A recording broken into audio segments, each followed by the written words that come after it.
Hospital-dani, Dr. ka manungda kaptuna lady awawa amagi wakhalda. Nurse aduna, Dr. aruba patient na malayri, yaragadi somda amta. Dr. aduna, kay case no. Nurse aduna, mamay ado, may natsakpagini. Ha, lae. Bas mathak aduda kakadli suren, police singaloy na punsiba na, bem, nang ay bunong sibra. Bem na, da, ay nang bu yam nung siye, tadog to na sa kinuko. Suren na, hay, asuda lay diba alise, parao. Lawi, magi mingay da, punsiba bem pado na purakli, bas adudagi. Surena, makhong makut punsiluhay na lawi. Makhong makut loy na punsili, punsiba amadi bem, asum na bas adu thadokre. Surent, phone lauthok to na call tawi inakon bada.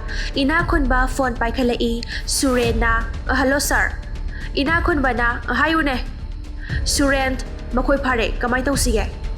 Inakon ba na, aygon na singnagani khaliba, makoy ado, amuk na masagdo, yengi pura utana. Surena, pani sir. Asum na surent punsiba amadi bem puduna lakli inakon bahoyda. Makokloy na kumi punsiba bem inakon bahoygi imung yaure. Surena, lakta na singsilai aduga inakon bagi mamangda thami punsiba ga bem gado. Inakon bado table da phamlam badagi mamay ado laythurai. Inakon bana mamay ado hangduu hay na surenda hay. Surena mamay ado hangdui. Inakon bana sira thona phaba hui haibada nungsibu nungsine mamay ase tabang makoy punna nokminari. Inakon bana makha tarai. Suren, aikoi da singnaba midi hingduna thamba hongna de.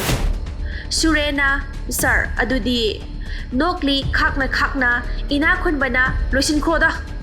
Surena nomay satorai. Punsiba bem da nungsina yengzay. Bem su nungsina yengzarai. Machin na tak na swanjay dada. Surent makoy anigi maray bagda nomay na kapi. Inakon bana as ijong nine tap na yenglaga kapu hadro.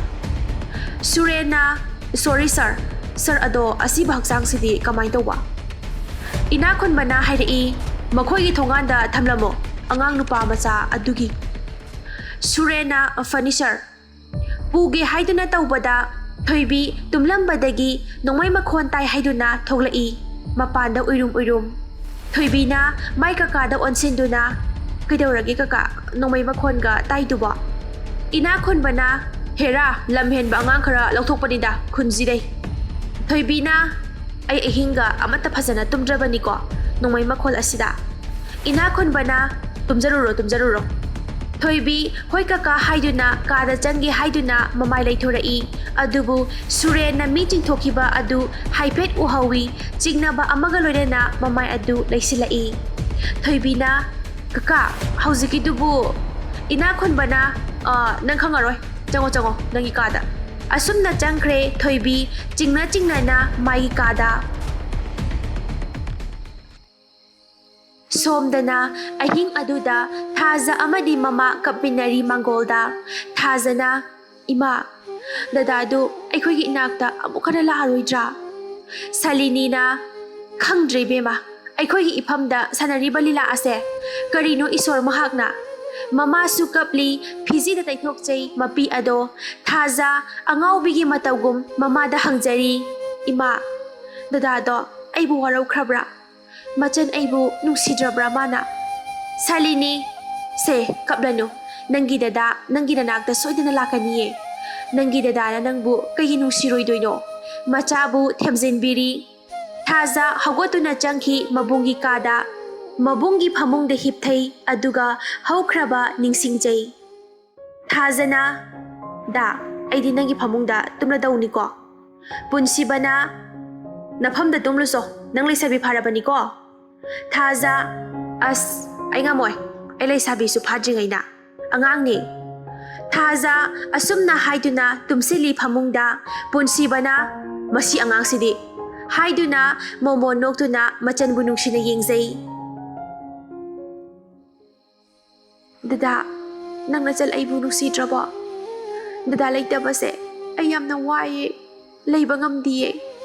Thaza lauri mabunggi kada angaubiga chap manare Thaza mabunggi lairik pafamda amuk changi khanghaudana uki karigumba posak amana naliba je ama Thaza satlawnga lami aduga phaktoi punsibana ichan dada ngasidi chatlabane mafam khangdaba palefam khangdaba mafam amada aigi ichaldi maramokbini exam phajana thaduna mai pangko oiduna leibakna masak khangba officer oirauko ibungi Thaza nabungdi chatle nungsibagi damak nungsibi magi manakta mahaki nungsi potlumdo thangdarurage haiduna nang dada aibu warauganuko wajaraklebi imado dada nungai hanba ngamtre nangna amuktangdi nokpo phangjaraktraba imado nungai halauko nahaki dada Thaza chithigi waro loirakpada ona thoina kapli leibak makhada phamduna maichak ama amuk hena haplare Salini mapanda phamlambadagi machanupina kappa taraduna chensilai manungda kaidore cha thoi aina khanjinganu hairaga se kapkano Thazana ima dada do aigidi thawaine mahak yaudraba aigi punsise kana pham leitre aigi ibungbu soidana thigani mahaki khogol ligani ima Salinina aigi icha haibasidi madunidana Khanghauda mapanda gari mayam thausilai Salini Thaza tumina leiri Salinina nangsida leiramo ibema ai mapanda thouge tholakanu ko Surend imung asibu kana leige amungda thokpira u haina kanna laurai Salini mapan thoklai karino ibunga Surena yamna karemna nanoi nahaki nasa thauna phabado asiba hakchang oina taduna leirame thinjarakpani haiduna Salini hairakli bawa aduda tarang haipet chatli kari ai ichabo hai puthorao nupa khara punsiba bem anigi asiba hakchang do pusilai manakta Salini machagi saktam adu ubada maning khanghan hali ibunga karino aina uriba sibo ai icha asumna tawba yaroye haiduna Salini konduna kapli Surena nacha se khara phawbaduda ekhoina Salini macha kolamba adu khanglep lepi aduga Surengi mamaida matina sisili Surend asuk usitaba nupi nahak na haiduna sambun adu paiduna hairi Salini aise namagumbani thadu u haiduna lawi Surena adu usitaba aise kanai mine na khale haiduna nongmaina nammi makokta Salinigi Thaza imungdigi thoglai aduga ima haina kaurai Salini ibema aina mapana tholakanu haiba natra chango Surena nongmainam liba ado thadoi haipa sidi phajai hai kayada phajakrabano yengune masakse tabang ngadana Thaza mamai phat laitoi suktoktuna Surend manakta changi Thazagi karimin kawe nangdi Thazana khara leba tamo aikoi laire haiduna asumadi tawbino Surend ai laire inakon baga haijete ko khul asidi aikoina pali banina khara panjaba tarene ado aikoida leirurasidana Thaza mamagi manaka chensili Salinina ibunga aigi ichase kadai waya thingnabi bana Thaza ngasai makai ude taduna leiriba mabung ado ina punga ngangduna mamana hairakliba aduda mamada hangjai ima kainu imana hairiba duba se hayo ima Morol phauba suraktare Thaza Surend hai gari start tau mi sibagi kapna launabi tawre ne hei Salini nangi nabung ningaidana tumli ibema yingutu haiduna kapna makhuthili machanupagi asiba haksang aduda Thaza mamai adu satlaithoi ure taduna leiriba mabungi asiba haksang do chensili aduga pamkhatli dada si hakolo dada se kanna lawi kapna Thaza Surend aikoi amok chalukige se paisa ni sida na sanupagi singnaya na bani haiduna paisa khara furik khawdagi lauthokduna chaisili mamaida asumna Suren hoi chatkre Thazana karino aida ngasi uriba sibo mangla tai bangla aigi dada bo asumna ima se aigi dada se haudo ima Mamabu nomduna haizari. Salini makok paiduna lawi. Hausik matamse inakhon bana pale. Lairaba hingaitre. Kana laizadraba ikoidi kari hairuni bema. Thazana adu hekta yabra. Lairaba ikoigisu thauna lei. Makoida cheliba I aduga aikoigasu chapmanai ma. Salini kamdauna yengba ngamgani. Hek pokchaba masana numit thagumna yenglamba. Machana asiba haksang oina mamangda taragabu kayam koina yengba ngamgani. Khanghaudana wanthalaki. Thaza mabungbu konduna kapli. Dada ay dada bu yaudana karamna hingu haibano. Se hawalo dada. Ay dada na inbacha chada bakuide. Mabungbu kan na haudogli thawai ka hakchanga khainaraba masa adu nomduna. Thaza mamada amuk yenglai mamagi manakta amuk jensili. Ima se hawalo. Ima aibu kayo oyo haibano ima. Thaza kan na lawi asumna. Matam kharagi matungni. Salini mangolda famduna leiri makok thadokduna hotuna khoro khoro. Thaza cycle thauzilai sumangda aduga mamabu kaurai. Ima ay lae. Salini masanupi na ngangliba ado tade makokto khoro khoro khotuna leiri. Thaza cycle ado khamlamlaga mamagi managa sanglai aduga mamabu nungsina yengzai khamba ngamda mitlu pirangsu sintharakli. Asumna Salini laidi ama manakta laibado paikhalai aduga machabu sumlibani haiduna makhutna pop pop phuri. Thaza mamagi matau ado uraga mabung kainabagi awaba amagi mathakta awaba amamuk hablare. Mamagi makokta nanthabi aduga ima ay chak thonglokige ko. Salini nang tawdoido tawruso ay cha tumli. Thaza kana chensinki imungda magi kagi phamungda upsinduna makhoni thokta kapli.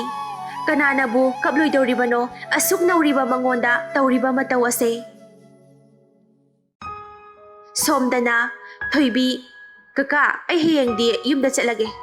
Inakhon bana hoine kuire nang nasida lairiba sisu chatnanaba tawro. Thoibi na chatlage.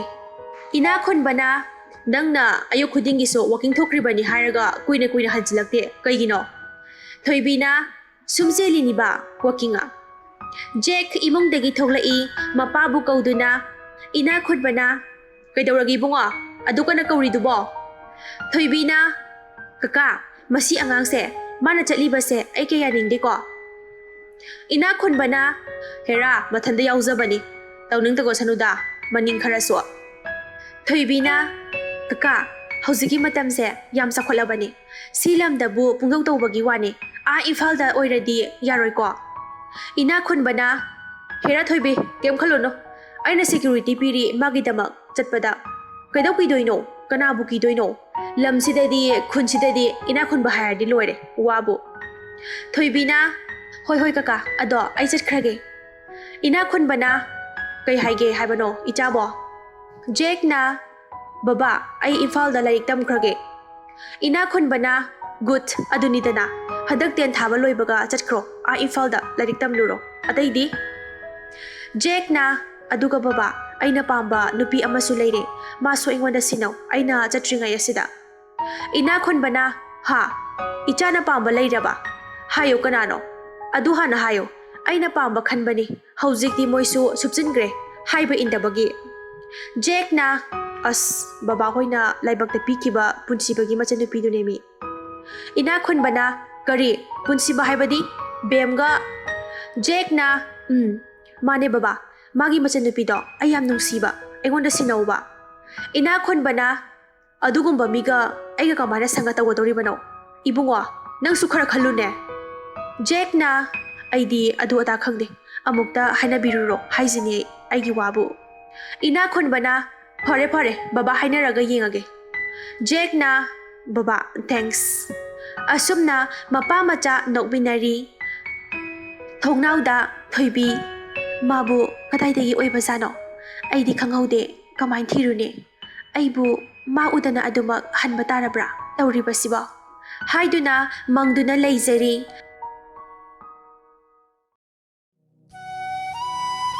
Somdana Thaza mamabu chak inbiri.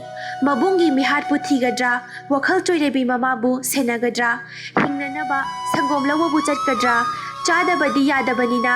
Khanduna leiri. Mathamoida omduna chakle. Salini. Aigi ichadi sanani.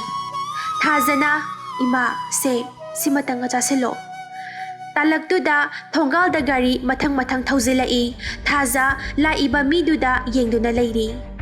Gari thauzilai Scott mayamga loinana yamna tapna thoglai gari manungdudagi. Thaza mamabu chak adumang induna leiri. Laiba mi adu masak khangladuna. Ina khunbana ai laksari amta changjarake. Thazana hoini maini haide mama angaubi aduda chak ili. Security amana mana loina panglabazala imung sigi mising sibo. Ina khunbana tumina layu haina ingitawi. Thaza kay haige haibano haibiyo. Ina khunbana nama asibo kay dawrabage magi mawong asibo. Thaza khangna khangsinadaba sabigano. Ay khoibu lairi haiduna adu usitabasu langani. Ina khunbaduna ibema khangadana hangsabani aigisi. Haigadaba wada sasat hairaga lengbiko. Ibema aina lakjariba se nakhoi classmate su oiramgani Jack to. Maduna nang se khoida zaruram male. Aduna yaragadi nangbu aigi. Haiba loidringai Thaza wa adu makha tarakdringai da. Mafam asidagi yam thuna lengbiko. Lairi haiduna adu usitabasu tawbigano. Ina khunba fat hawatli aduga yingnaba taredana. Hairamlaga chatki. Thaza mamada nungsina yengzai. Ima aikhoise kayada laibak thikrabano.